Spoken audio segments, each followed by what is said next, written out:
Bonjour, aujourd'hui je voudrais vous parler d'un truc que j'ai pas trouvé très drôle hier, mais enfin voilà, ça fait partie malheureusement des fois de la vie du verrier.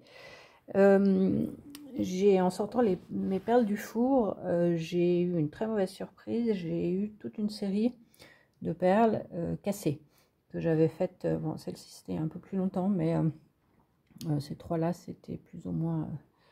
Enfin, ces deux-là, c'était le même jour, et puis j'en ai refait une le soir quand j'ai vu que celle-ci était cassée, et puis elle s'est cassée aussi.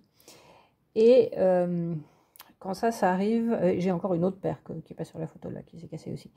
Et quand ça arrive, dans la mesure où je fais des dizaines de perles chaque jour, c'est pas un problème de choc thermique. On voit sur celle-là, enfin c'est difficile à voir sur la vidéo, mais on voit que les cassures sont un peu dans tous les sens.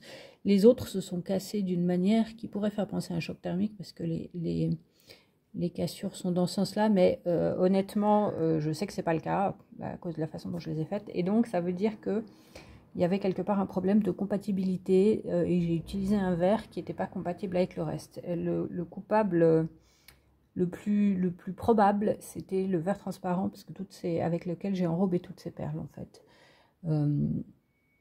Et donc, la première chose que j'ai fait hier, c'est d'essayer d'identifier quel verre n'était pas compatible avec ceux que j'avais utilisés. Et donc, pour ça, il y a un test relativement rapide à faire, qui consiste à prendre 2 baguettes de verre, à les superposer et à faire une petite boule qui est moitié d'une couleur, moitié de l'autre, et ensuite de tirer un fil et de regarder si ce fil reste droit en refroidissant ou s'il se déforme. S'il reste droit, les verres sont compatibles. Si il se déforme, les verres ne sont pas compatibles. Donc j'ai fait ça, et j'avais effectivement sur ma table un bout de verre transparent, donc une fin de baguette qui montre assez clairement qu'elle n'était pas compatible avec le reste. Je n'ai aucune idée comment elle est arrivée là. J'ai du verre que j'ai récupéré de plusieurs personnes, et c'est possible qu'il ait été mal trié ou qu'il y ait un batch de verre transparent qui ne soit pas correct.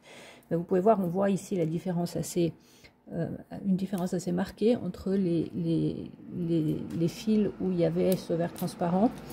Et après j'étais un peu parano, donc j'ai testé tous les verres que j'ai utilisés, parce que je ne peux pas me permettre de perdre la moitié de ma production chaque jour, hein, j'en ai vraiment besoin pour vivre. Donc maintenant, à partir de maintenant, chaque fois que j'utilise une baguette de verre transparent, je vais la tester avant. Donc vous voyez, les fils où il n'y a pas de problème de compatibilité, ils sont vraiment rectilignes ici. Par contre, on voit que ceux sur lesquels il y a un problème de compatibilité, il y a un verre qui n'a pas le même coefficient d'expansion. Il y a vraiment une courbure comme un arc en fait. Et puis ça se voit assez précisément. Donc voilà, j'ai pas testé évidemment toutes mes couleurs, parce que j'avais quand même une petite idée d'où ça pouvait éventuellement venir, mais c'est très clairement le verre transparent. Le problème, c'est que sur ma table, je vais vous montrer ça, plein de bouts de verre, de bouts de baguettes, et donc toutes les fins de baguettes que j'utilise, oui je sais, c'est très mal rangé, j'ai tendance à les laisser sur la table et puis à les réutiliser quand j'en ai besoin. Et maintenant, je vais évidemment pas prendre le risque de faire ça sans les avoir testées avant. Et ce que j'ai décidé de faire, c'est que toutes les baguettes que j'ai testées, je vais leur mettre un petit bout de scotch au bout pour être sûr que celles-là, je sais qu'elles sont compatibles. Mais vous voyez que j'en ai plein qui traînent ici. Et ça va être un petit peu pénible de les tester toutes. Mais comme je vous dis, je peux pas trop me permettre d'avoir des perles qui se cassent systématiquement.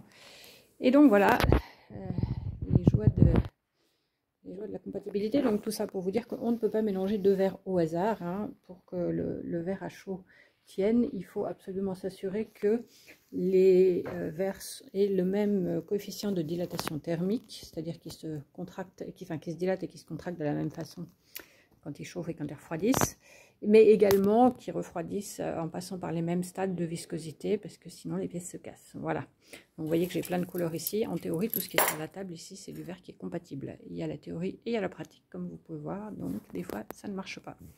Si vous voulez venir découvrir les mystères du verre chaud, vous pouvez venir prendre des cours dans mon atelier de Lausanne. Et je vous invite à aller visiter mon site annelondes.com, et puis mettez un petit pouce pour cette vidéo. À bientôt.